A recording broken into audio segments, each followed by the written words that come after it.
Pero nakakalusot pa rin sa mga ibang mga butas dun sa lambat. Pero dito, natataas kasi or tumataas yung hit mark din kasi aside from that. And for the Asarico, sobrang laking bagay niyan for Aizawa. But let's see on how will it play out as we move on over sa game number 2, the last series for week 5.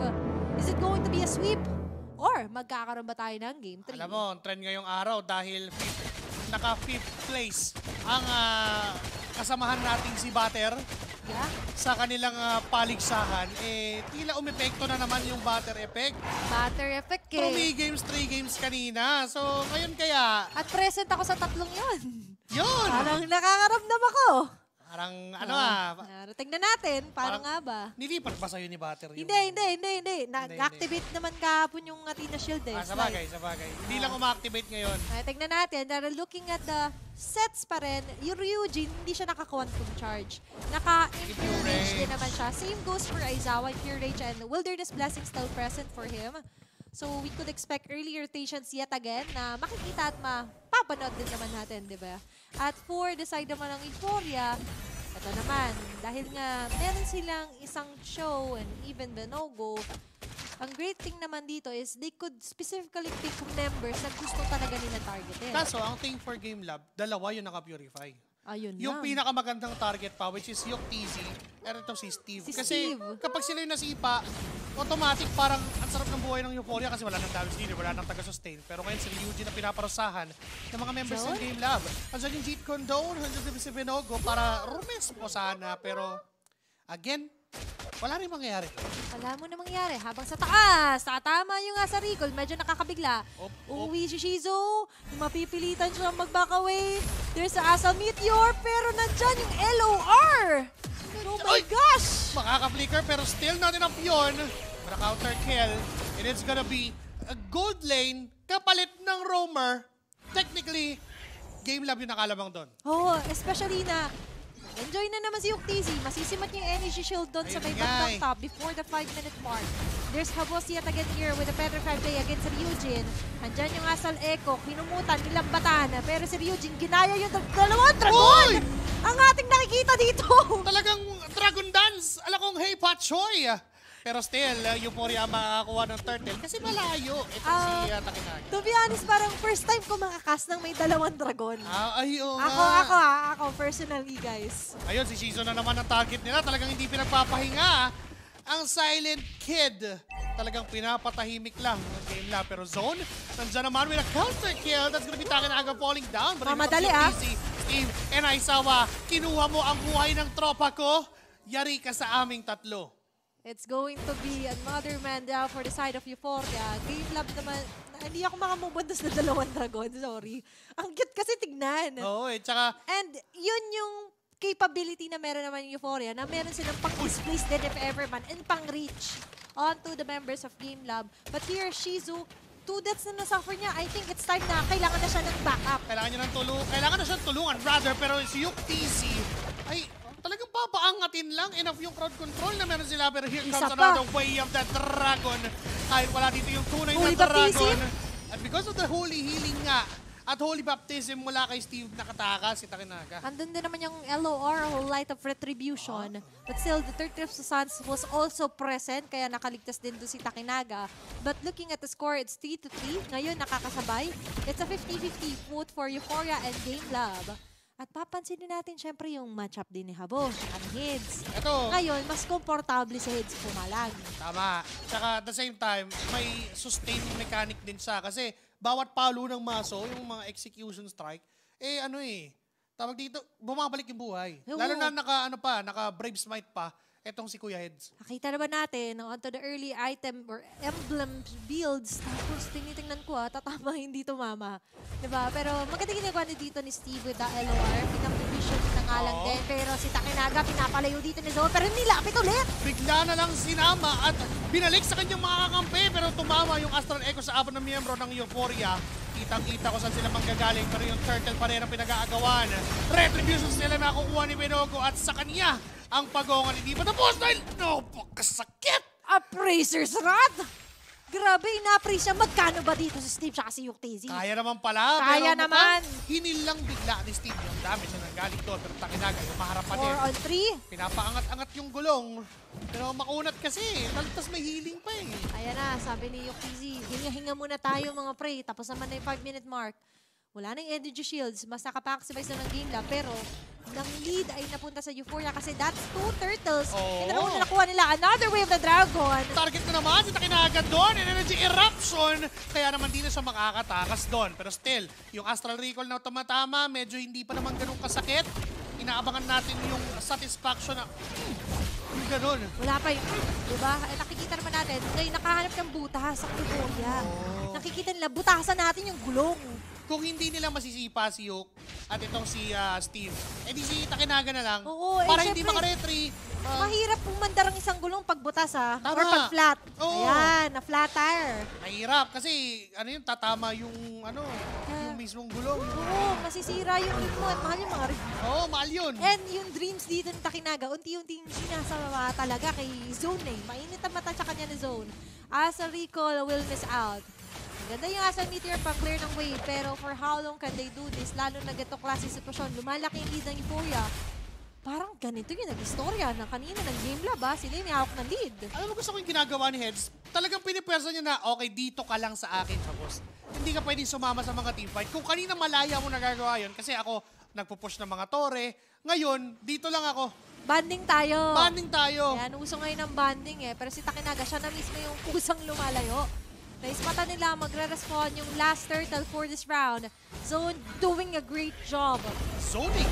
Zoning out and picking off members. Kanina sinabi ko, makakaroon sila ng chance na makapick off ng pinakagusto Zone? nila maging target. Zone yan nagtatama na sa Meteor. Pero kay Takinaga talaga siya mainit. Eh. Kita mo naman. Another objective. Ngayon lolobo ng gusto yung lead na hawak ng Euphoria. And so far, komportable din dito si Ryujin ha. 0-0 to first Valentina. Ulit na sinisipa si Takinaga para hindi makarete. Ito yung sipa para makuha yung kanyang Si buhay. Hitsu, And sipa, energy eruption, yun yung pinaka-combo. Ngayon si Heads ay nasa likuran. Zoning na members of Game Lab. Kaso siya yung masasaktan kasi masakit na rin naman ng mga heavy crossbow mula kay Kuya Yuktezi. Kaya naman ngayon Game Lab kahit papano, umi-even out doon sa trade na yon. pero gusto ng Euphoria hindi even. Pupush through dito si Shizu. Mamamata nila X-Bow or Kabos. Pero is this X-Factor that they need? There's a holy healing. Pero at the same time, ini-acknowledge nila yung threat na nagagalit dito kay Ryujin. Nandito ang alam din si Zone. With a knock-up na nga ba? Pero magsisi-atras sila ng konti. Pero babalik pa rin. Ginamit talaga yung Purify para hindi manakap ng Jeet Kune Do. Kaya naman makukuha na ang buhay ni Shizu. Pero itong si Yuktezi ay still medyo nagdelikado pa rin kasi andyan na naman yung presence ni Zone. Not much of a, pwede na sabihin lead yung hawak Oo. dito ni Yuktezi kasi nga naman, because of 3-3 turtles, kahit papano medyo nahahati yan sa kanilang Oo, lahat. nabibigyan Na- si Shizu. lahat may parte. Oo. Lahat, pila-pila lang. Lahat magkakaroon. Yun ang sabi ni Kuya Binogo dito.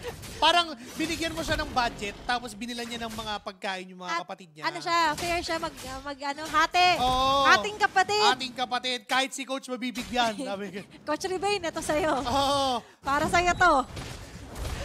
Ngayon na, Damay si Coach. etong Euphoria Esports, hinahawakan lang nila yung kaalamangan nila. At Yes. gusto kong i-point out yung sinasabi ni Corty kanina. May mga times, a lot of times, na ganito yung tagbo ng Euphoria. Sila yung lumalamang, pero pagdating ng dulo, medyo nag-fall short. So, kailangan nilang i-retain yung energy, Tama. be consistent, and as well as, they need to finish strong. Gas-gas man, pero Yun that's yun the eh. reality eh. That's what they need to do. Habos right now, hindi siya makasama sa team fights compared sa presence na nabigay niya ng Game 1 kasi nga naman meron din siyang heads na kinakaharap. Giving a heads up here on to the Lord. First Lord ito, nilabas ni Takinaga sa Lord Pit. Habang nandun sila Aizawa, Yuktezi, mamamataan ni Zone. Asa Recall activated. Yuktezi! Natuloy na ba? Pero may purify siya doon at makakataka siya sa possible sipa. Now nila, alam nila na wala ng sipa to. Kaya pwedeng pumalag at Walang flicker at dire-diretso. sipa, ah. Takinaga, binunggo na nga si Binogo pero nilabas na nga yung Black Dragon form na kulay pula. At bago pa siya makababa, tila nasasaktan na. Nandun sa may bandang gilid, si Yuktezi at si Shizu nagbibigay ng mga bala at ng mga pana. Kaya naman yung si Takinaga ay may Takinaga! bigla pero gugulong palayo. alam nila na teka parang lugi yata bro. Pero yung 5 miyembro ng Game Lab ay humahawak pa din.